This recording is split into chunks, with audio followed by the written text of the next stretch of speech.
अस्सलाम वालेकुम व्यूअर्स, मैं हूं शाकिर सोलंकी। व्यूअर्स, आज सुप्रीम कोर्ट में शहीद जुल्फकार अली भुट्टो कत्ल केस के रेफरेंस की समाअत का हाल अहवाल शेयर करता चलूं। अदालत ने केस की समाअत जनवरी के दूसरे हफ्ते तक मुलतवी कर दी है और 9 अदालती मुआविनीन भी अदालत ने मुकर्रर कर दिए हैं और उनको नोटिस जारी किए जाएंगे और उनसे जवाब तलब किया जाएगा। कुछ अदालती मुआविनीन जो हैं, वकला जो हैं, वो फोत हो चुके हैं। ये भी अदालत में आज बात हुई है और चीफ जस्टिस ने कुछ मौजूद भी थे। केस की पूरी हिस्ट्री सारा कुछ ये होता रहा कि कुछ जजेस ने एतराज़ात भी उठाए हैं। एक जज ने यह भी एतराज़ उठाया कि भाई सुप्रीम कोर्ट का फैसला तो हतमी होता है, वो हो चुका हुआ है, क्या दूसरी नज़रसानी किसी केस पे हो सकती है? एक केस का फैसला हो चुका है, सुप्रीम कोर्ट दे चुकी है, तो इस तरह उस पर भी एतराज़ात आए हैं और आर्टिकल 186 के तहत ये रेफरेंस दायर किया था साबिक सदर आसिफ अली जरदारी ने, जिसको पीपल्स पार्टी के दौर में तो पैरवी की गई थी, लेकिन 2012 में फिर इस केस को बंद कर दिया गया था। केस की समाअतें नहीं हो रही थी, केस वापस भी नहीं लिया गया। अदालत में सुप्रीम कोर्ट में मौजूद है, चीफ जस्टिस खुद कह रहे हैं, काजी फायज ईसा साहब, कि भाई जब सुप्रीम कोर्ट में केस हमारे सामने मौजूद है तो क्यों हम उनका फैसला न करें। एक जज ने, मैंने पहले भी बताया था कि एक जज ने इस केस में केस सुनने से इनकार कर दिया, केस में बैठने से इस बेंच में, और 2 जजेस ने अपनी ज़ाती मसरूफियत की वजह से माजरत कर दी थी। 9 रुकनी बेंच था, इसने समाअत की है। अदालत ने जो आज अहकामात हुक्म जारी किया है, अदालती हुक्म जो होता है, वो मैं आपको बाकी तो चीज़ें सुबह बता दी थी वीलाग में, लेकिन जो बाद में हुई हैं उस वीलाग के बाद वो मैं आपके साथ शेयर कर देता हूँ।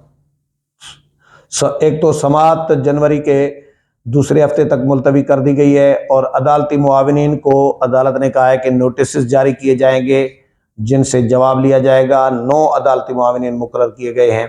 कौन कौन से हैं वो भी नाम भी बताऊंगा। आर्टिकल 186 के तहत सदारती रेफरेंस दायर किया गया था, ये अदालत कह रही है अपने हुक्मनामे में। अच्छा जी, आखिरी बार रेफरेंस 2012 में सुना गया था। बदकिस्मती से ये रेफरेंस उसके बाद सुना ही नहीं गया और ज़ेरे इल्तवा पड़ा रहा। अदालती हुक्म में कहा गया है कि जी सदारती रेफरेंस की कार्रवाई लाइव स्ट्रीमिंग के ज़रिए दिखाई गई। रेफरेंस बराह रास्त दिखाने पर बिलावल भुट्टो की दरख्वास्त गैर मुअस्सर हो जाती है। सुप्रीम कोर्ट बिलावल भुट्टो की दरख्वास्त गैर मुअस्सर होने पर निपटाती है। चीफ जस्टिस ने कहा कि जी हम आईनी मामलात पर भी और क्रिमिनल मामलात पर भी माहिर मुआविनीन मुकर्रर कर देते हैं। जस्टिस मंजूर मलिक को अदालती मुआविन बनाने का फैसला किया गया।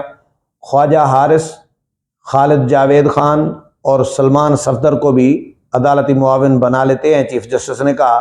और ये भी पूछा कि क्या किसी को इन मुआविनीन पर एतराज़ है।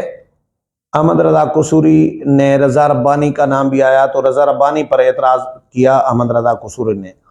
अदालती मुआविनीन न्यूट्रल होने चाहिए, अहमद रज़ा कसूरी कह रहे हैं। चीफ जस्टिस ने कहा कि जी सलाहुद्दीन जाहिद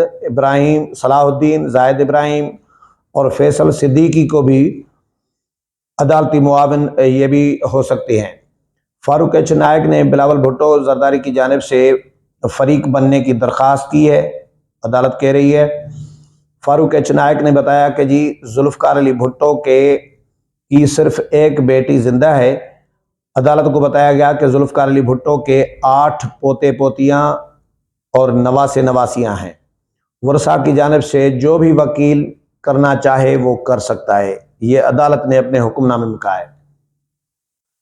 जुल्फकार अली भुट्टो के वर्षा अगर अपना वकील मुकर्रर करना चाहें तो कर सकते हैं, चीफ जस्टिस कह रहे हैं। रेफरेंस पर आइंदा समाअत कब रखें, ये चीफ जस्टिस ने पूछा था, वकला से मशवरा किया था, अपने साथियों से भी एक राय ली।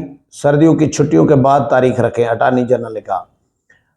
चीफ जस्टिस ने कहा कि इस बार की छुट्टियों के बाद ही रखें ना, आखिरी समाअत कब हुई थी?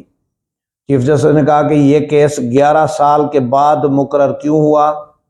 अटॉर्नी जनरल ने जवाब दिया कि जी ये जवाब आपने देना है।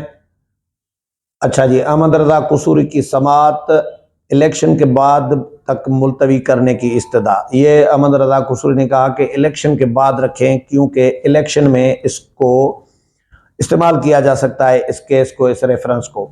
कसूरी साहब अच्छा, कसूरी कह रहे हैं कि ये केस इलेक्शन के लिए इस्तेमाल नहीं होना चाहिए।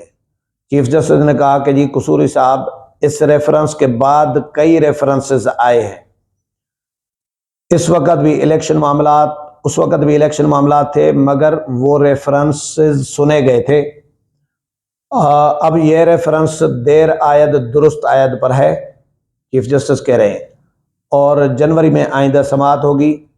अली अहमद कुर्द इतने में रोस्ट्रम पर आए और अली अहमद कुर्द ने कहा कि जी कई अदालती मुआविनीन का इंतकाल हो चुका है, क्या अदालत उनके लिए अफसोस का इजहार नहीं करेगी? जिस पर चीफ जस्टिस ने कहा कि कुर्द साहब, ये केस भी संजीदगी का मुतकाजी है, इसे संजीदगी से देखने दे। चीफ जस्टिस ने कहा कि जी आपने कोई बयान देना है तो जाकर मीडिया में बाहर जाकर दें। अदालती हुक्म में कहा गया है कि जी जस्टिस मंजूर मलिक अदालती मुआविन मुकर्रर किए जाते हैं।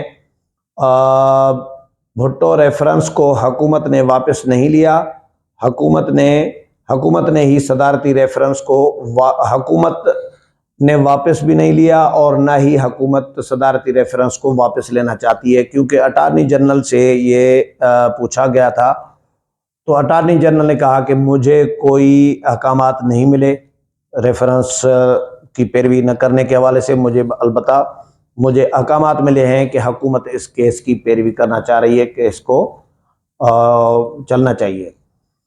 सदारती रेफरेंस, अच्छा जी, सदारती रेफरेंस पर 21 अप्रैल 2011 को सवालात फराहम किए गए। हुक्मनामे में कहा गया है अदालती कार्रवाई के दौरान कई अदालती मुआविन मुकर्रर हुए, उनमें से कुछ मुआविनीन दुनिया में नहीं रहे। अदालत कह रही है कि जी भुट्टो रेफरेंस बड़ा अहम है, मखदूम अली खान, अली अहमद कुर्द मुआविनत के लिए तैयार हैं, क्योंकि अली अहमद कुर्द से भी अदालत ने पूछा था कि आप मुआवनत के लिए तैयार हैं, क्योंकि वो मौजूद भी थे और वो पहले भी मुआवन थे, तो उन्होंने कहा जी मैं मुआवनत करने के लिए तैयार हूँ। मुनासिब होगा, अदालत कह रही है कि मुनासिब होगा कि मज़ीद अदालती मुआविनीन का तकर्रुर किया जाए। इस मामले में सदारती रेफरेंस के काबिल समाअत के साथ कई आइनी सवालात हैं। अदालत को कानूनी माहिरीन की माहिराना राय की मुआवनत दरकार होगी। अच्छा जी, हुक्मनामे में कहा गया कि जी अटॉर्नी जनरल से पूछा गया कि सदारती रेफरेंस कभी वापस लिया गया। अटॉर्नी जनरल ने बताया कि जी रेफरेंस ने पहले वापस लिया गया, रेफरेंस न पहले वापस लिया गया न मौजूदा ने वापस लिया। अदालती हुक्म पर अटॉर्नी जनरल ने रेफरेंस पढ़कर सुनाया। रेफरेंस में मुकर्रर किया गया, पढ़कर सुनाया गया, रेफरेंस में मुकर्रर किए गए मुआविनीन का इंतकाल हो चुका है। हुक्मनामे में कहा गया है एक मुआविन अली अहमद कुर्द अदालत में मौजूद हैं, मुआवनत पर भी रजामंदी जाहिर की है। मखदूम अली खान के मुआविन वकील ने बताया है कि वो मुआवनत के लिए तैयार है। आर्टिकल 186 के स्कोप का मामला तवज्जो तलब है। किस नौयत की राय दी जा सकती है, ये भी अहम मामला है। मामले के काबिल समाअत होने पर फौजदारी और आईनी माहिरीन की राय क्या होगी? जस्टिस रिटायर्ड मंजूर मलिक को भी अदालती मुआविन मुकर्रर किया जाता है, अदालत ने हुक्म में लिखा है। अदालती मुआविन तहरीरी या जुबानी तौर पर मुआवनत कर सकते हैं। ख्वाजा हारिस बतौर एडवोकेट जनरल पंजाब इस केस का हिस्सा रह चुके हैं। ख्वाजा हारिस को अदालती मुआविन मुकर्रर किया जाता है, ये अदालत ने हुक्म। सलमान सफदर, रजा रब्बानी, खालिद जावेल, जाहिद इब्राहिम और यासिर कुरैशी को भी अदालती मुआविन मुकर्रर करते हैं। ये अदालत ने अपना हुक्मनामा जारी किया है और अब ये केस जाएगा, समाअत होगी जनवरी के आखिरी दूसरे हफ्ते में।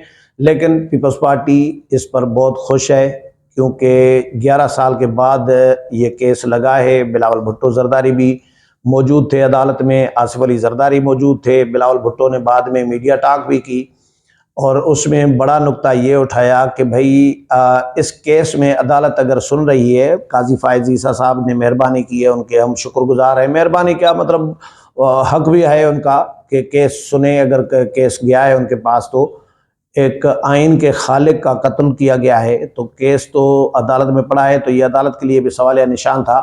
तो काजी फायज ईसा का बहरहाल उन्होंने शुक्रिया अदा किया और उन पर एतमाद का इजहार किया है और ये भी कहा है कि भाई अगर इसमें भुट्टो को अदालती कत्ल करार दिया जाता है और ये कहा जाता है कि भुट्टो को फांसी नहीं बनती थी, तो उससे भुट्टो तो वापस नहीं आएंगे। भुट्टो को तो फांसी आ गई, भुट्टो चले गए, लेकिन एक रिकॉर्ड दुरुस्त हो जाएगा, तारीख दुरुस्त हो जाएगी, तारीख रकम हो जाएगी कि अदालत ने आइन के खालिक के साथ शहीद जुल्फ़िकार अली भुट्टो के साथ ज़्यादती की थी और वो नाहक कत्ल था। इसलिए हम चाह रहे हैं कि अदालत में हम भी पैरवी करें और अदालत से उम्मीद है कि इस केस को मंतकी अंजाम तक पहुँचाएगी। अगले प्रोग्राम में फिर मुलाकात होगी, तब तक इजाज़त चाहता हूँ। अल्लाह हाफ़िज़।